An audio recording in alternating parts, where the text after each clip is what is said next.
Bienvenidas, bienvenidos y bienvenides a un programa más de Gioni, Ciencia y Cultura en Corto, un espacio dedicado a la divulgación científica y cultural de la Universidad Autónoma de Querétaro. Mi nombre es Cintia Ponce y es un gusto para mí estar con ustedes en la charla con dos grandes mujeres en la investigación y la educación.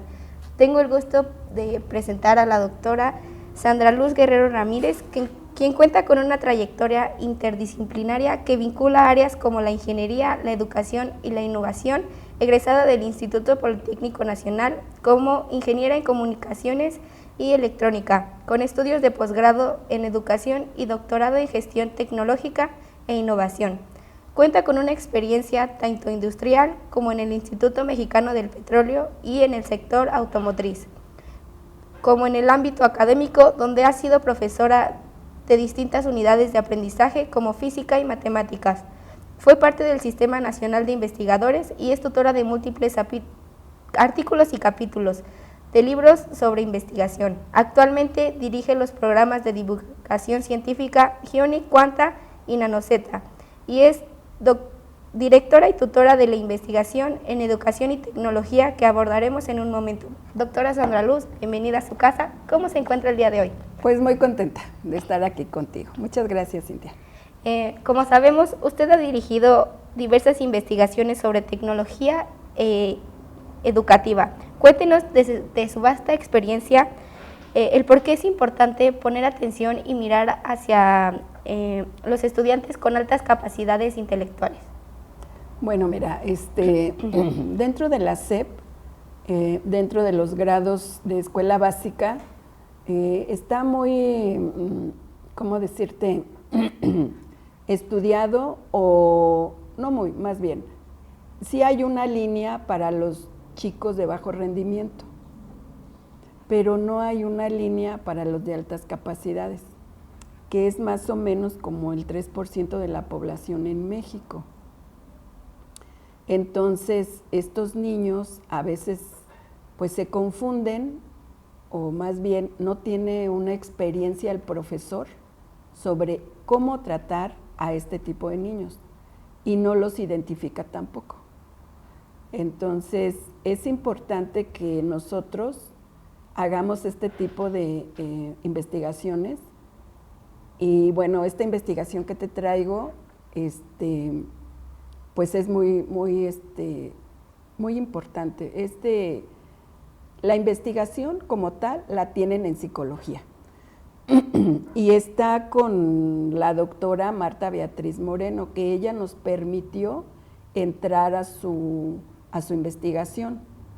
Y entonces yo dando cátedra en la Facultad de Informática, en un seminario de investigación, pues me tocan también dirigir alumnos. Y estos alumnos, pues vamos viendo qué tipo de proyecto es lo que quieren desarrollar. En este caso, pues la propuesta fue para Blanca Iris Lozada Perdomo, que ella es la que es la titular de su tesis. Yo solamente la dirijo. Y como codirectora estaba la maestra Marta Beatriz Moreno, de la Facultad de Psicología. Entonces aquí se junta ingeniería, psicología e informática, ¿no? Las tres facultades trabajando esto. Nosotros como maestros y ya de muchos años, sí nos damos cuenta como que esos son alumnos como especiales, ¿no?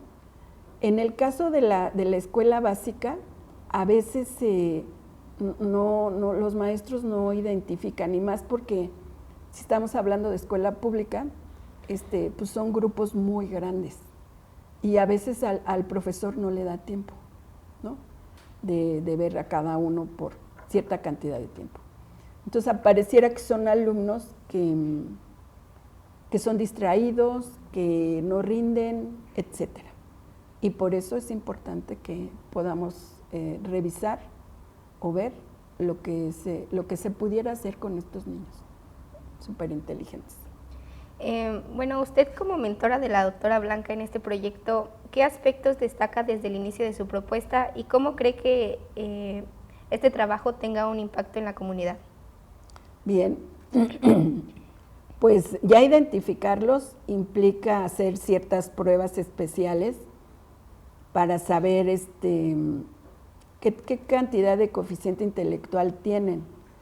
Y no es tan fácil insertarlos en las escuelas, o sea, son niños que se pueden perder, son niños que están hacia adentro todo el tiempo y que tú les enseñas a multiplicar una vez y ya lo saben, y entonces tú no le puedes poner 20 ejercicios de lo mismo porque el niño se va a aburrir, porque el niño lo que necesita es otra cosa, necesita más aprendizaje. Entonces, lo que hace México también y los países desarrollados es brincar a los niños 2 grados arriba para que intelectualmente estén en su mente con eso, pero emocionalmente no están. Entonces tienen desajustes ahí. Son niños que no te hacen procesos de una multiplicación, sino que solo te ponen el resultado. Estando inmersa ya en la investigación de la doctora Betty Moreno, tuve también la oportunidad de tener 2 estudiantes que estaban estudiando maestros de matemáticas y los dirigí también en su tesis. Este es de una escuela particular. Y ahí lo que veíamos, nos metimos un año ahí con estos niños, es que en estos procesos que yo te comento, por ejemplo, me acuerdo mucho de un caso de un niño que solamente se tocaba sus orejitas y ponía el resultado, porque todo el proceso lo hace en su mente. Y entonces en un salón de clase lo que se ve es que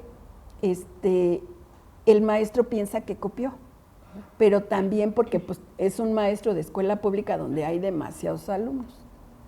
Y una de las características que tienen estos niños es que son muy buenos en matemáticas y aprenden a leer a los 3 años, por ejemplo, y son muy buenos leyendo, leen muchísimo. Entonces, bueno, aquí una cuestión es el maestro, porque no tiene como una especialidad, así como los niños de bajo rendimiento, que está la especialidad en la SEP y que se estudia, no hay esta especialidad como para maestros de alto, para alumnos de alto rendimiento. Entonces, pues sí es un problema eso. Este tipo de niños, pues, pueden generar también conflictos si no se llevan en un sentido, pues, educativo, ¿no? Ese sería un problema, la verdad. De antemano agradecemos la perspectiva de la doctora Sandra Luz y ahora damos paso a la autora de esta investigación, la doctora Blanca Iris Lozada Perdomo, docente de primaria con una amplia trayectoria, una licenciatura en educación básica y orientación escolar, especialista en educación personalizada, magíster en educación y actualmente doctora en innovación en tecnología educativa. Después de un largo viaje desde Colombia hasta México, doctora Blanca, muy buenos días. ¿Cómo se encuentra el día de hoy? Buenos días, muy bien. Muy contenta de estar aquí después de 4 años, estar culminando este proceso es de gran agrado y compartir aquí mucho más. Bueno, para iniciar, nos gustaría conocer los aspectos personales o académicos que la motivaron a elegir justamente este tema para realizar su estudio con alumnos con altas capacidades intelectuales. Bueno, Cintia, la verdad es que mi motivación siempre ha estado hacia la inclusión educativa. Iniciando este posgrado, tuve la oportunidad de contar con personas que me orientaron a este proceso, como la doctora Sandra Luz y la doctora Beatriz Moreno, quienes me dieron un plus, digámoslo así, para inclinarme más por este tema, ya que en mi país es un tema de poco conocimiento, apenas está iniciando el proceso de trabajo con las altas capacidades, y la verdad, a pesar de que tenía poco conocimiento del tema, me incliné y me ha encantado este trabajo y estoy en él de verdad con mucha alegría, porque el hecho de aportar a esa población es bien importante. Para quienes nos escuchan, ¿podría explicarnos qué se entiende por altas capacidades y cuáles son las características principales? Claro que sí. A ver, un estudiante con altas capacidades es aquel que tiene un coeficiente intelectual de 130 o mayor a él, probado mediante la prueba Wechsler. Esta prueba determina cuál es el nivel intelectual de estos niños y las características principales de esta población se enfocan especialmente en la capacidad que tienen estos niños de tener un aprendizaje autónomo. Son niños que quieren aprender, son niños muy creativos, niños que socialmente se sienten un poco, digamos, como frustrados, atacados, porque son niños que quieren sobresalir. Emocionalmente son niños que buscan justicia, son niños que algunas veces se muestran limitados al ver que sus compañeros o hasta sus mismos docentes no le dan la posibilidad de mostrar todas las capacidades que ellos tienen. En nuestras instituciones educativas tenemos esta población y al ser estudiantes con unas características no comunes para la mayoría de los docentes, son estudiantes que presentan algún comportamiento, digamos, inapropiado en el aula y por lo tanto son catalogados con enfermedades tal vez y no como lo que en verdad son, estudiantes que tienen una capacidad superior. En sus tesis menciona que tanto Colombia como México enfrentan retos similares en cuanto a la atención que se le da a estos alumnos. Desde su perspectiva, ¿cuál considera que es el mayor desafío en común que enfrentan ambos sistemas educativos?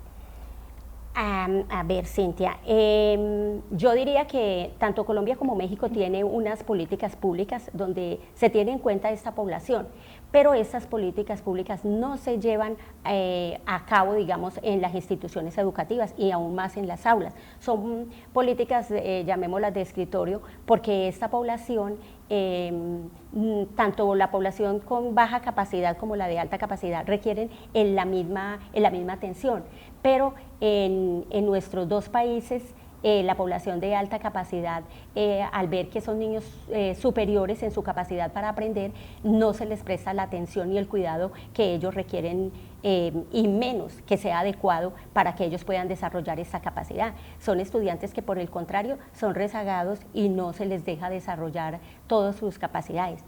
Otro de los desafíos es el hecho de que tanto los maestros colombianos como mexicanos, algunos todavía no tenemos la capacidad o la formación para atender a esta población y en realidad es bien complicado enfrentarnos a una población tan exigente sin tener esta preparación. De igual forma, las herramientas que utilizamos en las aulas no son las adecuadas para brindarles la atención que ellos necesitan. Usted diseñó un dispositivo pedagógico basado en la plataforma Moodle. ¿Por qué eligió esta herramienta tecnológica y cuáles fueron las ventajas que identificó para trabajar con estudiantes de altas capacidades? A ver, elegí esta plataforma ya que permitía y tenía todas las características que requiere un estudiante de altas capacidades para desarrollar su nivel académico. Es una plataforma que permite a los estudiantes trabajar a su ritmo, que le abre, digamos, posibilidades para que pueda avanzar de acuerdo a su capacidad. Esta plataforma, de acuerdo al diseño que yo hice del dispositivo pedagógico, dio apertura a que los estudiantes iniciaran desde el nivel en el cual ellos estaban ubicados en el momento que ellos estaban en grado quinto y les dio la posibilidad de que trascendieran en su nivel académico a un nivel mucho más alto, superior, y esta posibilidad no la brindan otras herramientas y de pronto el sistema educativo en la mayoría de los colegios no tiene la facilidad de permitirles a estos estudiantes tener la posibilidad de ir avanzando en nivel por nivel de acuerdo a su capacidad. Sabemos que su trabajo se sustenta en un modelo teórico muy robusto. ¿Nos podría compartir cuál fue el modelo que guió como tal su intervención? A ver, son varios los modelos en esta temática y como les decía inicialmente, el conocimiento que traía de este tema era más bien bajo. Me di la oportunidad de estudiar muchos de ellos, entre ellos el modelo de Renzulli, el modelo de Mod, Stambar, el modelo de Franskoy, Garner. son modelos que me abrieron, digamos, una visión diferente a lo que traía de altas capacidades y de la forma de cómo manejar esta población. Hablando de herramientas y aliados en el aula, ¿qué papel cree usted que juega la tecnología en acompañamiento a estas estrategias utilizadas? Y que, bueno, o sea, que se relacionan y los estudiantes con altas capacidades que tienen estas características cognitivas. A ver, después de este estudio me pude dar cuenta que la tecnología es el mejor aliado para estos estudiantes, porque la tecnología es digamos, la puerta de salida para ellos entrar en su mundo, en un mundo que ellos quieren es descubrir. Ellos hacen uso de la tecnología en todos los campos, porque como son niños tan inquietos en su estudio, investigan mucho y esta nueva tecnología le permite a ellos este estudio, aunque cabe destacar que al hacer este estudio con niños es muy importante saber que estas herramientas tecnológicas deben ser siempre acompañadas de un adulto, porque así como su capacidad es tan desbordante, ellos se pueden ir por campos que no les favorece porque son niños y deben estar orientados por un adulto, ya sea un tutor o los padres de familia, para que esta tecnología cumpla la función tan importante que puede cumplir con estos niños. ¿Usted cree que esta estrategia pueda implementarse o como tal adaptarse también a estudiantes con bajas capacidades?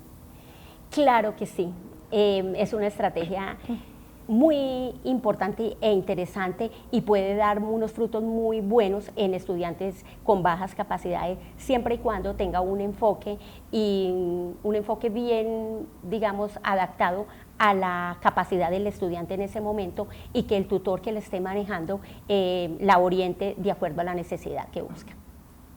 Ahora bien, centrarse en matemáticas como tema principal pues es difícil. ¿Y usted por qué decidió enfocar su trabajo precisamente en esta disciplina? Después de iniciar el trabajo y empezar a conocer la población objeto de estudio, que fue a propósito bien complicado, inclinarme por el área de matemáticas fue digamos, como la estrategia de encontrar estudiantes que estuvieran única y exclusivamente orientados a esta área, porque ellos tienen varias áreas y ellos, su pensamiento, digámoslo así, está en diversos lugares. Cuando tomo esa área de matemáticas es como el punto de partida para que ellos aquieten un poco su pensamiento y se inclinen solamente por una área que les brindaba la posibilidad de entender y de darle a entender a sus maestros o a las personas que lo escuchaban que ellos tenían la razón, ya que hay áreas que no les permiten a ellos decir eso es verdad y entonces entran en negación por los tutores o profesores y esto los hace sentir, digamos, frustrados. Al tomar el área de matemáticas ellos podían comprobar desde sus resultados que lo que ellos decían, lo que ellos sostenían era verdad y pues no había punto de discusión allí. Diseñar una estrategia metodológica para dos contextos diferentes debió implicar ciertos retos. ¿Cuáles fueron los desafíos que enfrentó en trabajar en conjunto con México y Colombia? Uy, de verdad que sí, fue un punto bien clave allí. Los desafíos, pues de pronto los gustos de los niños colombianos a los niños mexicanos es bien complejo. De hecho, inicié con una población objeto de estudio, luego me tocaba hacer cambios, me tocaba en las entrevistas escucharlos. A veces ellos son niños muy inquietos, no estaban dispuestos para lo que se estaba haciendo. Ese considero que fue el mayor desafío. Luego poder identificar y evaluar la población colombiana también fue un desafío bien grande. Y bueno, en cuanto a la selección de participantes, ¿qué criterios empleó para conformar el grupo de estudio que usted implementó en su tesis? Bueno, las características para esta población inicialmente era que estuvieran cursando grado quinto, que tuviesen la prueba de coeficiente o la prueba Wechsler.